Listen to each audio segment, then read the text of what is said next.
जामखेड शहरात अनेक प्रलंबित प्रश्न नागरिकांना भेडसावत आहेत। यामध्ये मुख्य म्हणजे पिण्याचे पाणी, लाईट व रस्ते याकडे प्रामुख्याने दुर्लक्ष होताना दिसत आहे।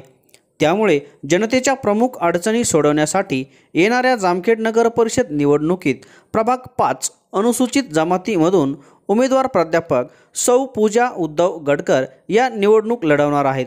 याच अनुषंगाने प्रभाग 5 मध्ये पूजा गडकर यांनी दिवाळी निमित्त मिठाई वाटप करून नागरिकांच्या भेटीगाठी घेतल्या व अडचणी जाणून घेतल्या। मागील काही दिवसांपूर्वी जामखेड नगर परिषदेच्या नगरसेवक पदाचे आरक्षण जाहीर झाले। त्यामुळे अनेक उमेदवार या निवडणुकीच्या रिंगणात उतरणार आहेत। याच अनुषंगाने एक सुशिक्षित चेहरा म्हणून प्रभाग 5 मधून अनुसूचित जमाती जागेवरून जामखेड येथील प्राध्यापक सौ पूजा उद्धव गडकर या देखील निवडणुकीच्या रिंगणात उतरणार आहेत।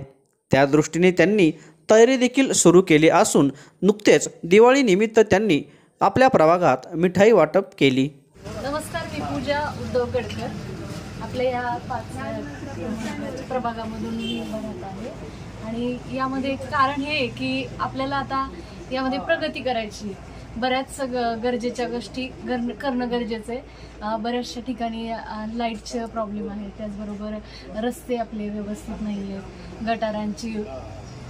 गटारा उघड्यावरच्या आहेत त्या आपल्याला झाकणं खूप गरजेचं आहे। म्हणजे त्याच्यावरची काही करता येईल का हे पाहूया। त्याचबरोबर लाईटचा प्रॉब्लेम आहे, पाण्याची व्यवस्था, यामध्ये नक्कीच मी माझ्या परीने प्रयत्न करेन आणि चांगलं कार्य करण्याचा प्रयत्न करेन। यासाठी मी तीच मुलं खरंच पाहता मी 2-3 ठिकाणी भेट घेतली तर मुलांची खूप उदासीनता आहे, शिक्षणामध्ये त्यांना अजिबात आवड नाही आहे। तर त्यासाठी काय करता येईल याचा तर मी नक्कीच मनाने प्रयत्न करणार, कारण मी त्या भागातली त्या प्रोफेशनमधली आणि मग त्यासाठी मुलांना आवड निर्माण करून तिथपर्यंत नेण्याचा नक्कीच प्रयत्न करणार आहे। मी मुलांच्या मनामध्ये शाळेविषयी आवड निर्माण करण्याचा प्रयत्न करेन, विविध प्रकारचे प्रकल्प राबवणार आहे। त्यासाठी मी म्हणजे काय होईल त्यांच्यामध्ये प्रगती करणं खूप गरजेचं आहे आणि हे आपले भविष्य घडवणार आहेत ते मुलं, त्यांच्यासाठी काम करावंच लागणार आहे आपल्याला।